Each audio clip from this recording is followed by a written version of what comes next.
أعوذ بالله من الشيطان الرجيم بسم الله الرحمن الرحيم السلام عليكم ورحمة الله وبركاته الحمد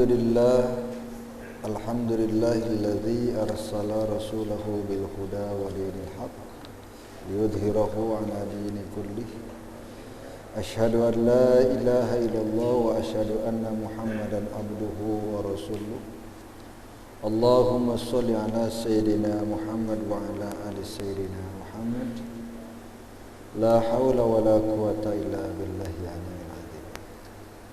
Tuan-tuan, puan-puan yang dirahmati oleh Allah Subhanahu wa taala. Alhamdulillah malam ini Allah Subhanahu wa taala memberikan rahmatnya kepada kita semua sehingga kita boleh berjumpa, berkumpul di tempat yang penuh berkah ini. Ini merupakan takdir Allah Subhanahu wa taala yang mesti kita syukuri. Dan alhamdulillah meskipun di luar sejuk, hujan, ya, di dalam pun alhamdulillah sejuk. Alhamdulillah kipas anginnya sudah dimatikan. Kalau tak dimatikan nanti Ustaz nak kencing terus. Ya kalau sejuk kan mau kencing gitu. Dan alhamdulillah tuan-tuan, kita pun sudah boleh datang lagi ke Malaysia di sini. Ya. Baru 3 minggu lah Ustaz duduk di sini. Rencana cuti 1 bulan, tapi ternyata Allah takdirkan 3 bulan. Terlacak. Aduh. Memang musim hujan, sejuk. Duduk dengan istri, masya Allah. 5 bulan tak jumpa, woi, mantap. Di Indonesia pun, di tempat kita lagi musim hujan sama, hari-hari hujan. Kebetulan. Tapi sayangnya tidak kebetulan. Sebab baru 1 minggu duduk di Garut, rumah pusaka itu dirobohkan untuk dijadikan rumah guru-guru. Jadi terpaksa Ustaz pindah ke kelas di bawah surau. Kelasnya macam ini, luasnya, tingkap semuanya. Bilik kita hanya didinding dengan almari. Jadi nak honeymoon susah. Waduh, rugi betul. Bilik kita, bilik budak. Nah honeymoon macam mana yang honeymoon? Tunggu budak-budak pergi sekolah kita honeymoon katanya. Subhanallah, pandai. InsyaAllah tuan-tuan kita jumpa lagi dan insyaAllah kita akan sambung pembahasan sampai Ramadan ya. Ramadan sebentar lagi 2 bulan. Semoga umur kita sampai di bulan Ramadan. Amin ya Allah ya Rabbal Alamin. Qala Nabi Muhammad sallallahu alaihi wasallam, diawali dengan hadis Rasulullah sallallahu alaihi wasallam. Kun man anta fa illam takun ma Allah takun ma'aman ma Allah fa innallaha ma fa innahum yusiluka ila Allah. Rawahu Abu Dawud.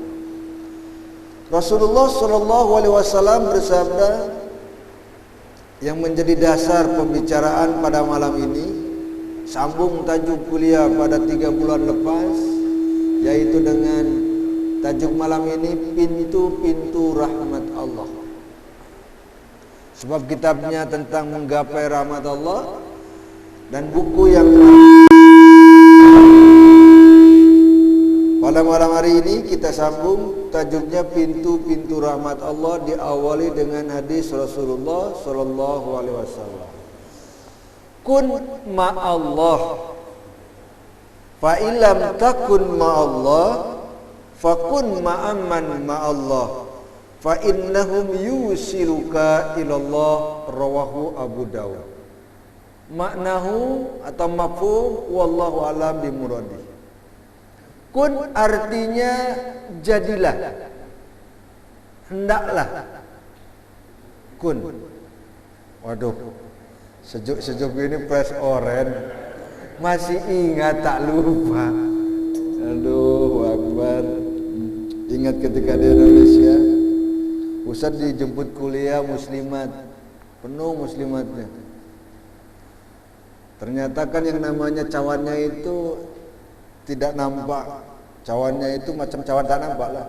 Kita pegang hangat. Subhanallah, kata Ustaz, kompom kopi. Ketika ditengok air suam, rugi dalam hati, menipu. Itulah.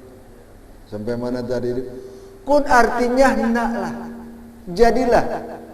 Kalau puan-puan selalu baca hari Kamis malam Jumat, ya malam Kamis itu innama amruhu idza arada syai'an ayyakula lahu kun fayakun. Kun artinya jadilah, fayakun maka jadilah. Maka di sini artinya kun ma Allah, jadilah, hendaklah kamu dekat dengan Allah. Ini kata-kata kun ini. Makanya Ustaz pernah ada cerita nih, maaf ya, ini cerita, jangan dipercaya kalau cerita nih. Ustaz kan hobinya mancing, ya. mancing ikan ya, bukan mancing perempuan, mancing ikan. Dan insya Allah nanti hari Ahad depan pun, insya Allah kita akan ada yang ngajak mancing di jemaah di Alam tuh. Ustaz, jom kita mancing ke Tasik Kenyir, betul ya? Trengganu. Wah, mantap. Oh, itu di belakang di bonnet itu pancingan saja tuan-tuan.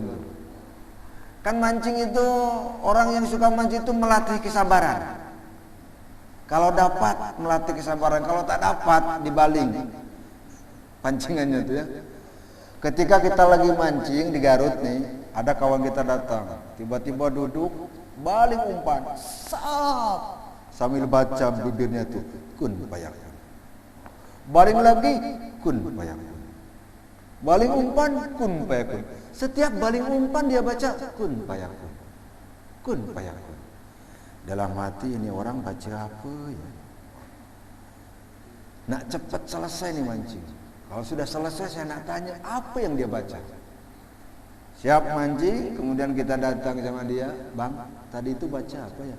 Halau Ustaz, mahal Ustaz, Jawa Timur, Pak Kiai. Sialan dalam hati. Kalau tak silap bang, abang itu baca kun payakun ya? Iya betul Ustaz. Saya tanya, tahu tak artinya kun payakun? Tak tahu Ustaz. Alamak. Dia baca kun payakun tapi tak tahu artinya. Ketika baling kun payakun, baling umpan kun payakun. Kalau kita disambung-sambungkan tuan, mungkin artinya hampir mendekati ya. Kun payakun, jadi maka jadilah. Kalau ketika balik umpan, jadilah umpan dimakan ikan. Mungkin begitu. Tapi jangan diikutin. Ini istidraj, khurafat, tidak ada dalam dalil Al-Quran hadisnya. Tiba-tiba tuan-tuan yang suka main golf, tuan-tuan kan hobinya main golf ya? Oh ya Ustaz. Ketika pukul bola itu kun payakun, kun payakun, bodoh namanya. Kun ma Allah, hendaklah kamu dekat dengan Allah, kata Rasulullah. Poin pertama, fa illam takun ma Allah, maka jika kamu tidak boleh dekat dengan Allah, fa artinya maka, in jika, lam belum, takun dari kana yakunu, takun kamu menjadi, ma Allah dekat dengan Allah. Poin yang kedua, jika kamu tidak boleh dekat dengan Allah, fakun ma'aman ma'allah. Ini poin ketiga, maka hendaklah kamu dekat dengan orang-orang yang dekat dengan Allah. 3 poin, belum selesai, ada 4 poin Pak. Poin yang pertama, hendaklah kamu dekat dengan Allah, kata Rasulullah SAW. Kalau tidak boleh dekat dengan Allah, maka dekatlah dengan orang-orang yang dekat dengan Allah. Fa innahum yusiluka ilallah, maka sesungguhnya mereka itu, siapa mereka? Orang-orang yang dekat dengan Allah. Yusiluka, yusilu itu artinya menghubungkan. Asal kata dari wasola, yusilu, solatun, solawatun, menghubungkan. Menghubungkan kamu dengan Allah. Hendaklah kamu dekat dengan Allah. Kalau tidak boleh dekat dengan Allah, dekatlah dengan orang-orang yang dekat dengan Allah. Sebab mereka itu yusiluka ilallah, menghubungkan kamu dengan Allah. Rawahu Abu Daud. Wasolah itu kan menghubungkan. Tadi kita melaksanakan sholat. Sholat itu kan menghubungkan antara makhluk dengan Sang Khalik, menghubungkan batinnya, menghubungkan hati kita. Ketika kita berhadapan dengan Allah, hati kita berhubung dengan Allah. Tapi kadang-kadang ketika sholat, pikiran kita suka kemana. Ini pengalaman Ustaz nih ketika di Arab tahun 2004. Sholat depan pintu Ka'bah agak jauh. Ketika sujud, yang namanya ketika haji kan, ramai orang tuan-tuan betulnya, yang pernah naik haji itu. Berpusing orang ketika sujud, di atas kepala kita orang Mesir melangkahi kepala kita. Ustaz sedang sujud, ini dilangkahi orang-orang Mesir, sudah gemuk besar lagi. Dalam hati sial betul nih kita yang dilangkahi. Waduh ya Allah, dalam hati deg. Tahu kena injak di kepala. Hampir ya memang ketika sujud dalam hati kadang-kadang deg-degan, takut. Mungkin kalau tuan-tuan yang pernah berangkat haji mungkin pernah merasakan bagaimana ketika sujud ada orang yang melangkahi, atau ketika kita sholat tengok sedang sujud orang Mesir itu orang Arab langkah seenaknya dewe kalau bahasa Jermannya itu. Kadang-kadang kita sedang sholat pikiran kita kemana saja, padahal sholat itu menghubungkan hati kita dengan Allah. Makanya hadis ini di sini, dekatilah orang-orang yang dekat dengan Allah. Kenapa? Sebab mereka itu menghubungkan kita dengan Allah. Tuan-tuan, apabila dekat dengan orang yang pandai main golf, hari-hari main golf, mungkin bila-bila akan diajak main golf. Kalau dekat dengan orang yang selalu tukang mancing, Indonesia namanya tukang mancing, di sini kaki pancing. Padahal salah tuh kaki pancing, padahal mancing bukan pakai kaki, pakai tangan. Ustaz kaki pancing bukan, saya mancing pakai tangan. Orang yang suka mancing akan diajak nantinya menjadi tukang mancing. Kalau dekat dengan orang-orang yang paham ilmu agama, tuan-tuan akan selalu dekat mendengarkan ilmu agama. Fa innahum yusiluka ilallah. Mereka itu akan mengantarkan, menghubungkan kepada Allah. Contoh, di surah ini misalkan memerlukan wakaf ekor. Tuan-tuan mungkin ada rezeki lebih, kemudian datang ke surau, kemudian memberikan uang. Nah, orang-orang yang ada di surau ini menghubungkan kita kepada Allah. Itu namanya yusiluka ilallah. Terus bagaimana kita dapat berhubung dengan Allah? Kita mesti masuk ke dalam pintu-pintu rahmat Allah. Apa itu pintu-pintu rahmat Allah? Di dalam kitab ini diterangkan ada 49 jalan rahmat Allah yang disebutkan di dalam hadis. Berarti ada 49 hadis. Ada 49 pintu di dalam hadis. Di dalam Al-Quran diterangkan ada 14 pintu yang berdalilkan atas Al-Quran. Al-Quran 14, kalau di dalam hadis ada 49. Malam ini kita baca pintu yang pertama atau hadis Rasulullah SAW yang pertama. Qala Nabi Muhammad SAW, salasatun man kunna fihi awahu Allahu fi kanafihi wa satara alaihi bi rahmatihi wa adkhalahu fi mahabbatihi. Kila ma hunna ya Rasulullah. Qala man idza u'tiya syakara wa idza qudira ghafara wa idza ghadaba fatara. Rawahu Al-Hakim. Pintu rahmat yang pertama yang disebutkan di dalam hadis Rasulullah SAW, yang artinya salasatun man kunna fihi awahullahu fi kanafihi. Salasun, 3 hal. Man kunna fihi, barang siapa yang boleh menepati awahu, menepati janjinya daripada 3 perkara ini, fi kanafihi wa sataru alaihi bi rahmatihi, maka Allah akan memberikan perlindungan di bahunya. Bahu itu ini ya contohnya. Bahu ya. Kanfun, kanafihi. Maksudnya diberikan perlindungan di bahunya itu bukan di sininya ada pendinding. Jadi Allah akan dekat dengan kita, Allah akan lindungi daripada mara bahaya, bala dan musibah yang mendekati dengan kita. Apabila kita dalam menepati 3 bagian ini. Kemudian apa lagi? Wa adkhalahu fi ma'abbatihi, dan Allah akan memasukkan atau memberikan rahmatnya. Qila mahunna ya Rasulullah, ditanya oleh para sahabat, apa yang 3 perkara itu ya Rasulullah? Qala, maka Rasulullah menjawab, yang pertama, man idza u'tiya syakara.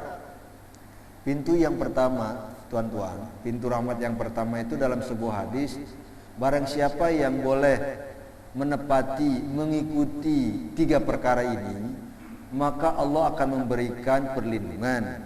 Kemudian Allah akan memberikan rahmatnya. Ditanya oleh sahabat, apa itu yang 3 perkara ya Rasulullah? Maka Rasulullah SAW menjawab, man idza u'tiya syakara. Man itu barang siapa atau siapa? Idza u'tiya, apabila dikasih, dibagi, diberikan, syakara, dia bersyukur. Wah, ini yang pertama Pak, berat. Orang yang akan diberikan rahmatnya, dibukakan pintu rahmatnya, kata Rasulullah, apabila dia diberikan oleh Allah sesuatu, maka dia bersyukur. Ada dalam hadis yang lain, man yaskurin nas yaskurillah, wa man yaskuril qalila yaskuri katsira. Barang siapa yang bersyukur atas hal-hal yang sedikit, maka dia telah bersyukur kepada hal-hal yang besar. Dan barang siapa yang telah bersyukur kepada manusia, maka dia telah bersyukur kepada Allah. Itu hadis. Minum dulu ah.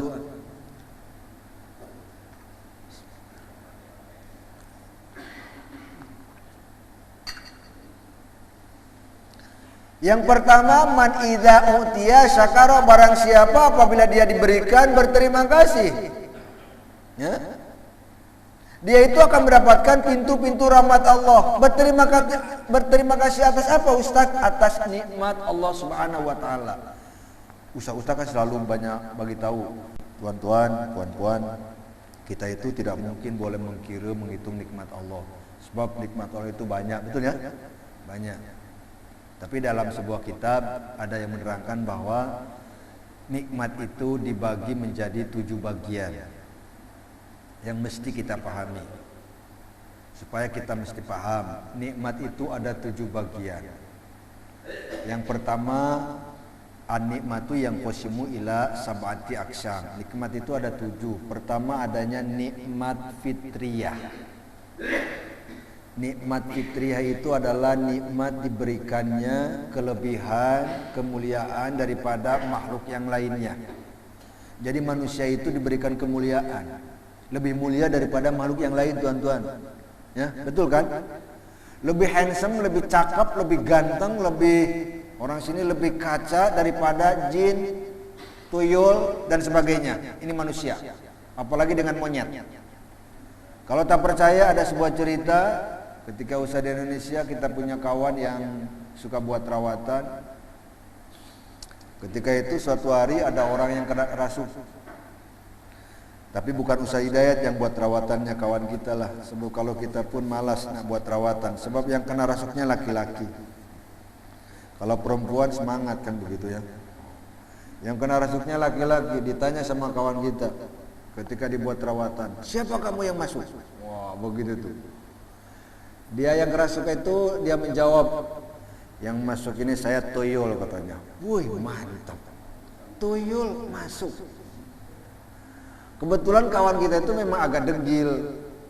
Ditanya, tuyul kamu itu pekerjaan kamu apa katanya. Dia menjawab, Pak, pekerjaan saya setiap hari ngambil duit. Betul ya? Di Indonesia tuyul itu tukang ngambil duit. Tak tahulah kalau di sini. Pertanyaan yang kedua, duit apa yang tidak boleh kamu ambil? Kata kawan kita, tuyul itu menjawab, duit yang ada di surau dan yang ada di masjid. Saya tak boleh ambil sebab panas masuknya. Tuyul masih punya belas kasihan, Pak. Nak masuk masjid, masuk surau, duit tak diambil. Manusia dengan kotak-kotaknya diambil. Betul ya? Oh, di sini pernah belum? Baru nih. Innalillahi, betul tuyulnya besar kepalanya tuh. Kemudian apa yang tidak boleh diambil oleh kamu tuyul? Kata kawan kita itu, dia menjawab, saya tidak boleh ngambil duit di dalam wallet, dompet. Ya. Tuan-tuan kan belum pernah hilangkan duit dalam dompet ya, wallet. Kecuali kalau di rumah, itu pun diambil sama istri kita. Ya. Kenapa? Tuyul menjawab, kasihan ketika dia mau beli belah, uangnya tidak ada. Yang ketiga, saya tidak boleh ngambil uang di dalam bilik atau kotak yang banyak cermin. Ini masuk nih. Ya. Kalau di Bandung, tuan-tuan, kedai barang kemas itu cermin. Betul ya? Kalau di sini pun Ustaz tak tahu, sebab Ustaz belum pernah masuk ke kedai barang kemas. Banyak cermin. Kenapa? Sebab ketika saya masuk, tengok muka saya itu buruk katanya. Telinganya panjang, tangannya panjang, berbulu, jari-jarinya panjang, tapi pendek, kecil. Makanya manusia diberikan nikmat fitriyah lebih cantik, lebih handsome, lebih bagus daripada jin. Tuyul pun buruk rupanya, malu melihat cermin. Ini cerita saja, tapi jangan dipercaya lah ya. Tapi ada diambil hikmahnya, tuan-tuan, kalau rumah takut dimasuki tuyul, jangan gunakan ayat-ayat Al-Quran di atas pintu ya. Hati-hati. Apalagi macam orang-orang sini guna bela di dalam akuarium itu ikan apa? Pandai. Ikan puyuh. Untuk apa ini? Menghalau tuyul katanya. Memang betul ikan puyuh itu supaya tuyul tak masuk. Betul tuan-tuan ya. Kenapa? Ketika tuyul nak masuk, tuyul main ikan puyuh sampai pagi. Jadi ketika siang lama balik lagi. Kalau di Indonesia bukan dengan ikan puyuh, dengan ketam. Ketam yang ada di parit-parit itu, ketam diambil 3, masukkan dalam besen, bagi air sedikit, simpan di depan rumah. Itu untuk menghalau tuyul. Jadi tuyulnya itu asik main ketam terus sampai pagi. Kemudian kalau yang ketiga itu ada orang-orang yang suka, ya usah pernah bagi tahu mungkin, yang macam Arab-Arab ya. Disimpan di atas dinding rumah kan, di atas pintu itu ada tulisan Arab yang berpusing kecil-kecil. Itu pun betul untuk menghalau tuyul, betul kan? Kenapa? Ketika tuyul masuk, baca ayat tersebut sampai tak terbaca, pening kepala, tuyul pingsan. Bangun-bangun pagi-pagi, memang pandai-pandai orang Melayu ini ya. Orang Jawa, orang Malaysia pun pandai-pandai otaknya itu kan. Tapi Ustaz bagi tahu kalau nak supaya tuyul tak masuk, jangan pakai macam ikan puyuh, ketam, isim-isim atau macam-macam begitu. Dindingnya ganti dengan cermin. Ketika tuyul lalu pun, alamak muka aku jelek, lari dia itu Pak. Intinya apa? Makhluk selain manusia tidak diberikan nikmat fitriyah. Manusia diberikan kemuliaan oleh Allah, nikmat fitriyah. Yang kedua, nikmat ruhaniyah. Yang pertama tadi nikmat fitriyah. Yang kedua nikmat ruhaniyah. Apa itu nikmat ruhaniyah Ustaz? Bukan nikmat diberikannya ruh. Memang ruhaniyah artinya ruh, nyawa. Tetapi nikmat ruhaniyah artinya diberikannya akal. Akal itu apa? Dalam bahasa Arab ilmu akal lughatan, sesuatu yang boleh membedakan antara yang hak dengan yang batil, antara yang salah dengan yang benar. Itu namanya akal. Manusia diberikan akal supaya apa? Supaya boleh membedakan ini salah, ini benar, ini hak, ini batil. Ternyata zaman sekarang ramai orang yang akalnya dikalahkan oleh nafsu. Maaf tuan-tuan, di Indonesia mungkin tuan-tuan pernah dengar berita sekarang ini tanggal 19 April ini ada pemilihan gubernur.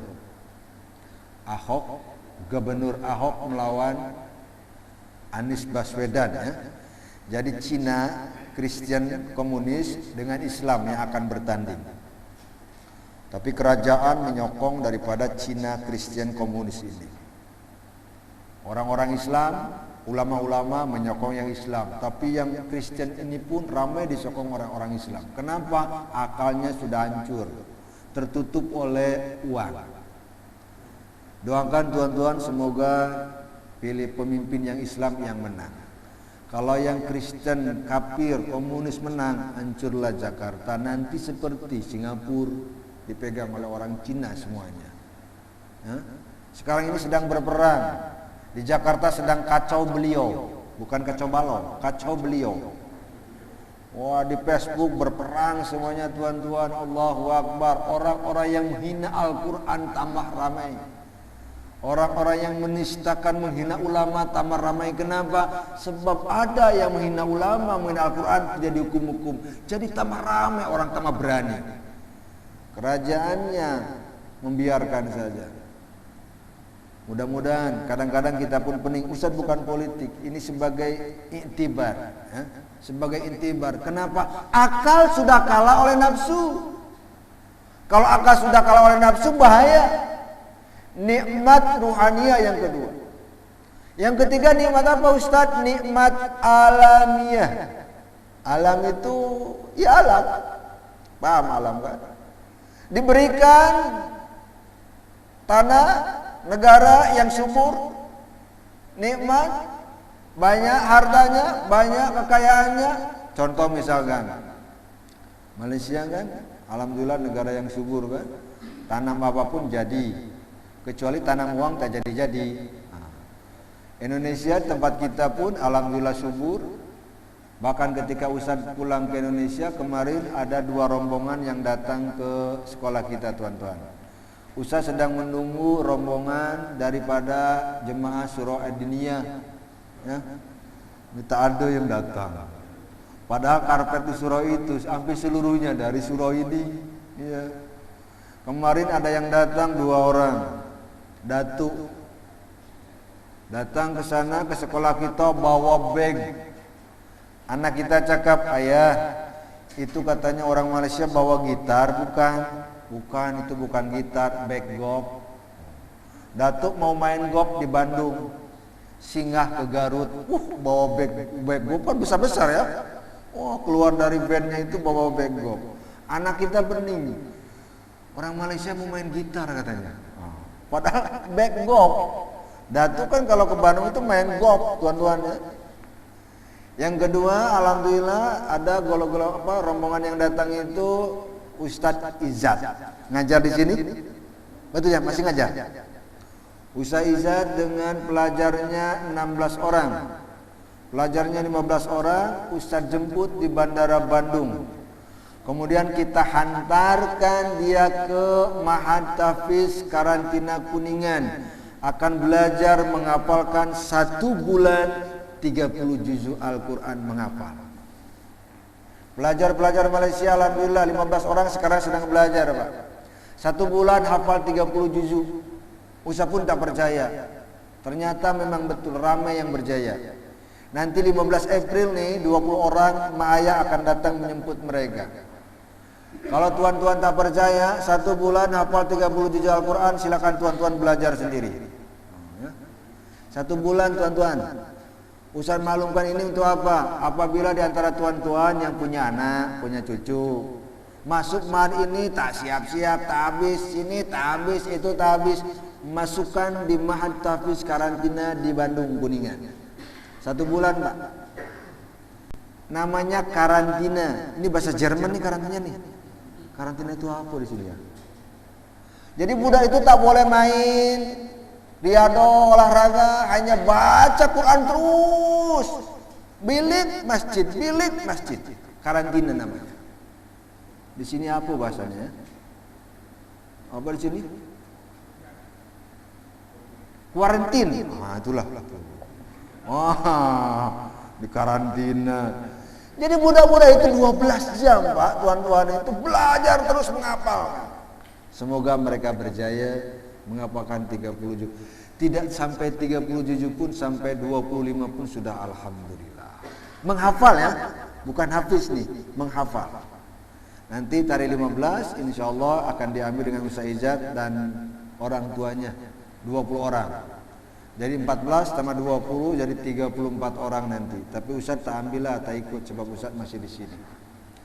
Tuan-tuan yang dirahmati oleh Allah Subhanahu wa taala. Itu nikmat alamiah diberikan oleh Allah, kehidupan tanah yang subur. Ini nikmat. Yang keempatnya apa? Fitriyah, ruhaniyah, alamiah. Kemudian diberikan nikmat hayati. Apa itu nikmat hayati? Nikmat kehidupan. Tuan-tuan, puan-puan, ustaz sendiri sekarang ini masih diberikan oleh Allah hidup, umur. Dan tadi pun Tuan Imam berdoa semoga diberikan keberkahan di bulan Rajab ini dan sampai di bulan Ramadan. Kita semua berdoa semoga umur kita sampai di bulan Ramadan. Amin ya Allah ya Rabbal alamin. Ini nikmat hayati, Pak. Allah berikan kesempatan kepada kita untuk hidup. Sebab Allah masih sayang sama kita. Apakah kita tidak bersyukur dengan nikmat-nikmat ini? Baru 4 nikmatnya. Nikmat fitriyah, nikmat ruhaniyah, nikmat alamiah, nikmat hayati. Baru 4 nikmat ini. Kalau tuan-tuan di antara tuan-tuan belum pernah merasakan di antara 4 ini, berarti Allah tidak adil. Nikmat yang kelima yaitu nikmat hurriyah. Hayati, hurriyah. Apa hurriyah, Ustaz? Hurun, bukan harun. Kalau harun artinya panas. Kalau hurriyah artinya bebas. Nikmat diberikan kebebasan, kemerdekaan oleh Allah Subhanahu wa taala. Ustaz nak tanya di antara tuan-tuan di sini ada yang umurnya 90 tahun? Ada? Oh, tak ada ya. Oh, paling tua yang umurnya 30 ya? Oh, yang paling tua 30. Iya, mungkin kalau tuan-tuan masih ingat ketika dulu zaman penjajahan British ya. Kalau di Indonesia zaman Belanda, usah dibagi itu sama kakek kita atau kita. Ya, kamu ini sekarang enak katanya. Belajar itu lampu banyak. Zaman dulu, zaman saya katanya belajar pakai lampu teplok. Apa lampu teplok itu ya? Lampu yang pakai minyak itu tuh. Apa namanya? Wah, lampu minyak tanah. Kalau belajar itu lepas belajar, pulang belajar, hidung hitam katanya. Kalau sekarang nikmat lampunya banyak terang, ustadznya datang katanya. Ramai tengok ustadz, ada berapa orang ustadz? Kata kakak kita, ketika zaman dulu ustadz datang, kita nak datang, yang ustadz pun susah. Ketika belajar, Belanda, doda perang. Sekarang indah, nikmat, diberikan kemerdekaan oleh Allah. Ini nikmat daripada Allah. Kenapa ramai orang yang tidak semangat untuk belajar? Kita diam begitu. Ini kakak kita. Belajar alif A, jabar A. Zaman dulu begitu ya. Alif patah A, alif kasroh I, alif kasroh U, babi bu. Kan begitu tuh. Begitu tuh. Dulu kan belajarnya begitu dulu tuh kan. Tapi yang namanya ilmunya berkah tuh. Beda dengan zaman sekarang. Ustaz di mana-mana pengajian setiap hari. Ustaz nak tanya di sini setiap hari kan pengajian. Ilmu datang terus, ustaz datang. Namanya nikmat hurriyah. Yang keenam yaitu nikmat ikhtiyariyah. Apa Ustaz nikmat ikhtiariyah? Nikmat yang diberikan oleh Allah, kita diberikan kebebasan untuk berikhtiar, berusaha segala macam. Silakan. Di antara tuan-tuan, puan-puan di sini ada yang jadi cikgu, tentara, polis, dokter, yang niaga, semuanya bermacam-macam. Silakan kata Allah. Mau pagi-pagi bekerja sampai petang, oke. Dari petang sampai malam, iya. Dari malam sampai pagi, siap. Dari pagi sampai pagi, oke, tak apa-apa. Yang tidak bekerja pun tidak ada. Nah, seperti itu. Nah. Ini namanya nikmat ikhtiariyah. Ada yang jadi polis, tentara. Ada ceritanya begini tuan-tuan. Ada seorang cikgu tingkatan darja ya, cikgu itu, guru darja. Cikgu itu bertanya sama anak-anaknya, anak-anak, siapa yang ingin masuk surga? Anak-anak menjawab, saya cikgu. Semuanya angkat tangan. Ada seorang murid di belakangku, dia angkat tangan, diam saja. Cikgu kemudian bertanya balik, anak-anak, siapa yang tak ingin masuk neraka? Oh, semuanya saya cikgu. Dia itu tak angkat tangan, diam saja. Cikgu kan bingung, ini kenapa nih budak? Yang pertama tidak angkat tangan, yang kedua tidak angkat tangan. Ditanya sama cikgu, adek, kenapa adek tidak angkat tangan? Pertanyaan soalan pertama dan kedua, tidak mau masuk surga, tidak mau juga tak ingin masuk neraka. Apa jawaban budak tersebut? Maaf cikgu, bapak saya bukan suruh nak masuk surga, tapi bapak saya suruh saya masuk tentara, katanya. Itu memang yang namanya budak itu jujur tuan-tuan ya. Kalau yang namanya budak jujur, ketika belajar budak bising wajar. Ketika belajar budak lari sana lari sini wajar. Tetapi ketika kalau sudah dewasa, sudah orang tua, sudah tua, bising kan kurang ajar. Nah, kan begitu. Maaf ya tuan-tuan ya. Semalam saya kuliah di suatu surau. Di suraunya itu ada 3 kuak. Satu macam kita, Ahlussunnah wal Jamaah, Imam Syafi'i, tahlil Yasin. Yang kedua, Wahabi yang menolak tahlil Yasin. Yang ketiga, Jemaat Tabligh. Kalau di Indonesia itu sudah basi, tidak ada perbedaan. Setiap ada yang tazkiro kan ustaz-ustaz macam kita-kita. Yang puak-puak ini yang satu di sana sedang buat tazkiro. Di sini sedang tazkiro, di situ buat tazkiro. Situ buat tazkiro. Hebat betul kata ustaz ya. Itu namanya kalau budak kecil bising wajar. Kalau sudah berjanggut kurang ajar. Ustaz bagi tahu begitu, akhirnya dia semuanya belah. Mampus kata saya itulah. Iyalah. Kalau mau yang namanya tazkiro silakan duduk di sini, tazkiro kita dengar gantian. Saya duduk, dia tazkiro, senang. Lebih baik mendengarkan tazkiro itu daripada ngomong terus. Macam tuan-tuan senang duduk, nak tidur tinggal. Tidak ada yang marah. Kalau ustaz ngantuk malu, betul kan? Cuman sayangnya tuan-tuan ini kan, kalau try duduk di Garut, mendengarkan tazkiro, tidak ada yang ngantuk tuan-tuan. Sebab di depannya itu sudah kopi hitam. Wah, mantap. Kopi yang masih berasap tuh, wah, mendengarkan tazkiro, mantap. Sambil, wah, orang sini cakap mantap gila. Sambil isap rokok, ini pasap kemana-mana. Ustaz Malaysia datang ke sana geleng kepala, Ustaz di sini macam itu, iyalah. Terus apalagi macam mana Ustaz? Kalau saya larang mereka akan lari. Biar saja. Sebab apa? Ustaznya pun sama isap rokok. Kita melarang mereka, mereka ustaznya pun sama isap rokok. Macam mana? Dan yang terakhir adalah apa? Nikmat. Sebab apa? Orang yang bersyukur Allah bukakan pintu rahmatnya. Nikmat yang terakhir yaitu nikmat diniyah. Ini surau-surau adiniyah. Nikmat terakhir nikmat diniyah. Apa itu diniyah? Nikmat diberikannya agama Islam sebagai pegangan kita. Orang lain diberikan nikmat dari yang pertama sampai ke 6, fitriyah, ruhaniyah, alamiyah, hayati, hurriyah, ikhtiariyah. Tetapi nikmat yang terakhir hanya diberikan kepada orang-orang yang diberikan rahmatnya oleh Allah. Ini nikmat yang sangat besar yang mesti kita syukuri. Idza utiya syakara, apabila Allah bagi nikmat yang pertama sampai ke 6 semuanya Allah bagi.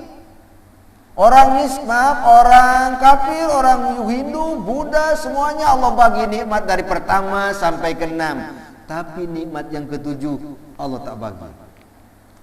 Kita ini orang-orang pilihan. Coba bayangkan kalau Tuhan menjadi agama Buddha. Ya, maaf ya tuan-tuan ya.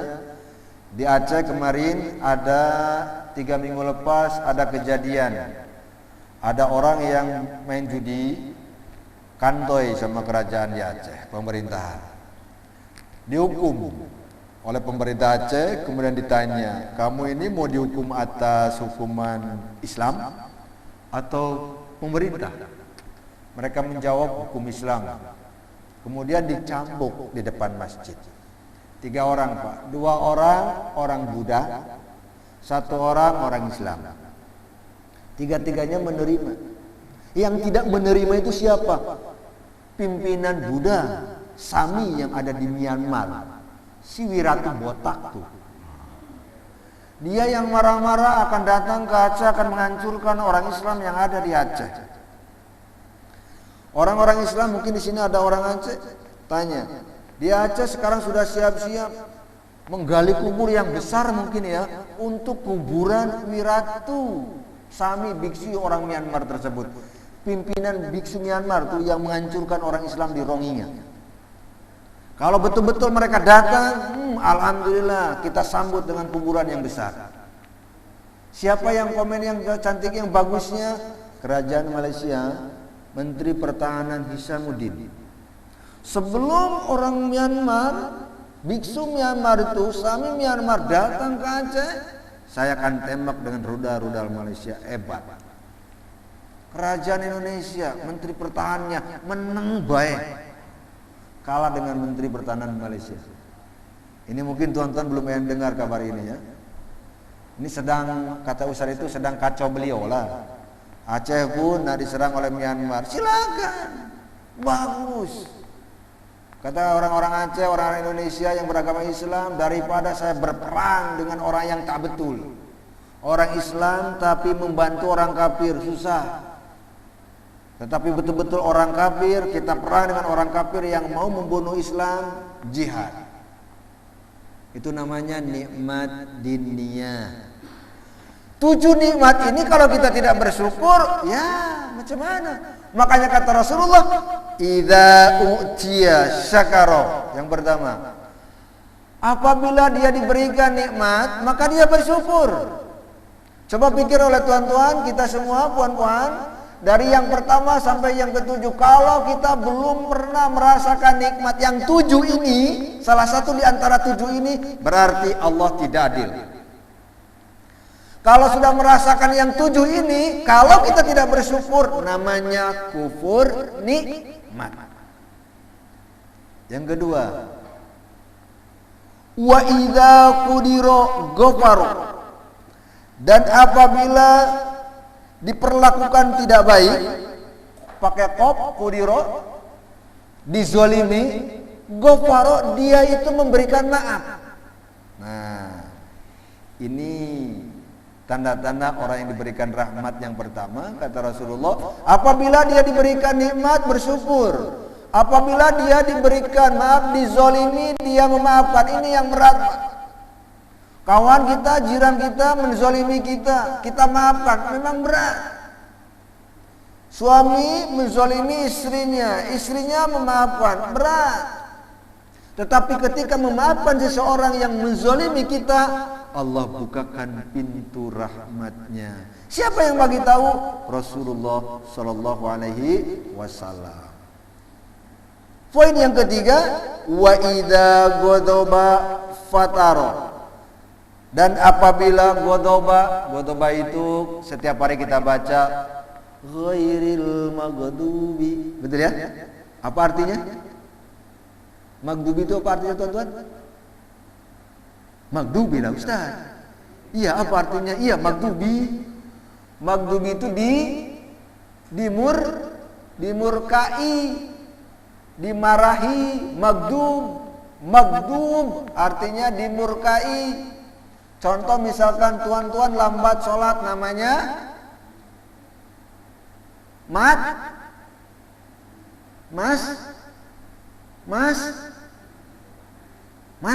masbuk. Betul ya? Lambat sholat, misalkan imam macam Ustaz Hidayat tadi, imam sudah 1 rakaat, Ustaz baru sampai, namanya masbuk, artinya terlambat. Tertinggal, matruk. Dikabul, apa? Makbul. Pulang haji, hajinya diterima, namanya mabrur. Hajinya ditolak, namanya mardud.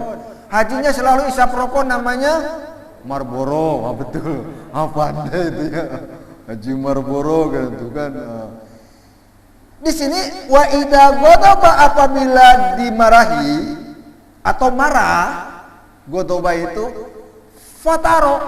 Fataro itu artinya sakinah atau sakata, artinya diam. Apabila marah, dia itu diam. Oh, susah kan? Ketika kita marah, kita diam. Memang berat. Ustaz pun tak boleh lah. Apalagi kalau marah-marah sama budak-budak. Marah kita sama budak kita diam, tak boleh. Ustaz kalah sama istri kita. Istri Ustaz kalau marah itu diam. Bahkan kalau istri marah diam, tambah pening kepala. Malam-malam, yang kenapa diam saja? Diam terus. Yang jum kita tidur, diam terus. Perempuan kalau marahnya itu diam, aduh pening kepala kan. Sudah makan belum? Diam saja. Hampir setiap hari istri kita marah sama kita. Makanya tuan-tuan jangan husnuzon sama ustaz-ustaz. Belum tentu seorang ustaz itu punya istri yang solehah. Ustaz bagi tahu, ustaz nih punya istrinya itu selalu diam. Kita ajak tidur, diam. Kita ajak semang-semang, diam. Jum yang kita makan di jalan, di kedai, diam. Malam-malam pun yang jum kita tidur, dia diam terus. Kenapa? Sebab istri Ustaz di Indonesia, Ustaz di sini, makanya banyak diam. Jadi kalau marah diam itu bagus tuan-tuan. Daripada kita mengeluarkan dengan kata-kata, salah satu pintu masuk iblis dan setan ke dalam jiwa manusia, yaitu ketika marah. Betul atau tak betul? Kadang-kadang selepas marah, kenapa aku cakap macam itu tadi ya? Kenapa aku melakukan itu seperti itu tadi? Ketika marah, kita tidak terkontrol emosi kita. Hadis yang pertama dan pintu yang pertama, yaitu kesimpulannya, pintu-pintu rahmat Allah akan diberikan oleh Allah kepada orang-orang yang 3. Yang pertama yaitu orang yang apabila diberikan nikmat dia bersyukur. Yang kedua, apabila dia dizalimi, dia akan memberikan maaf. Dan yang ketiga, apabila dia marah, dia banyak diam. Dalam pepatah mengatakan, diam itu emas. As-sumtu zahabun. Diam itu emas. Dari Ustaz, cukupan sekian. InsyaAllah kita sambung nanti bulan hadapan. Jadi mohon maaf tuan-tuan, selama 3 bulan kita tak boleh datang sebab kita cuti di Indonesia. Ustaz 1 bulan siapkan rumah untuk guru-guru, ya. Tapi bukan siapkan, kita robohkan rumah pusaka kita, kemudian kita buat 2 tingkat. Dan alhamdulillah Ustaz bawa uang 23.000 itu hanya cukup untuk buat tiang, kemudian kita buat slab dan biaya untuk merobohkan, ya. 23.000. Sekarang kita sedang mencarikan, maaf tuan-tuannya, sebelum kita naik batu bata, di sini apa namanya bata ya, batu bata tuh. Kita mesti membeli. Tuh tuan-tuan, Ustaz nak tanya tuh yang di atas itu apa namanya ya? Tuh kayu-kayu itu tuh, tingkap itu, bingkai tingkap ya. Nah, bingkai tingkap.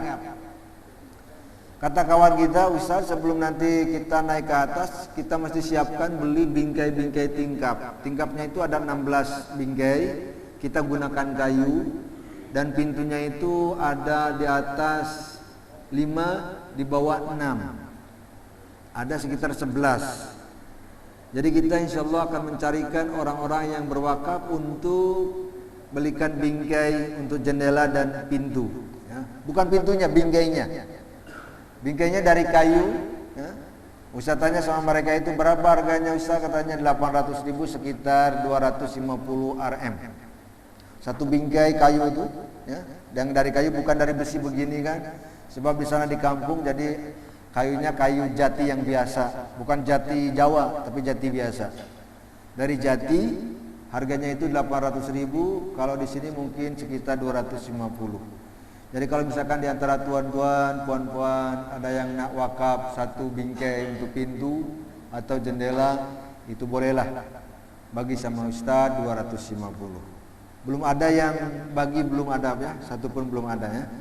Jadi kalau bila-bila nanti tuan-tuan ada rezeki, Ustaz saya nak satu, sana satu boleh. Ustaz saya nak setengah kongsi 125 boleh. Ustaz saya nak bagi wakaf 50 boleh.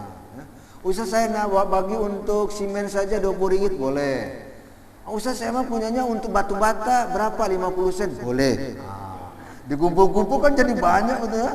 Kita guna batu bata merah Pak, sebab murah bata merah harganya 600 kalau sekitar 30 sen ya. 30 sen atau 20 sen. 20 sen kalau tak silap.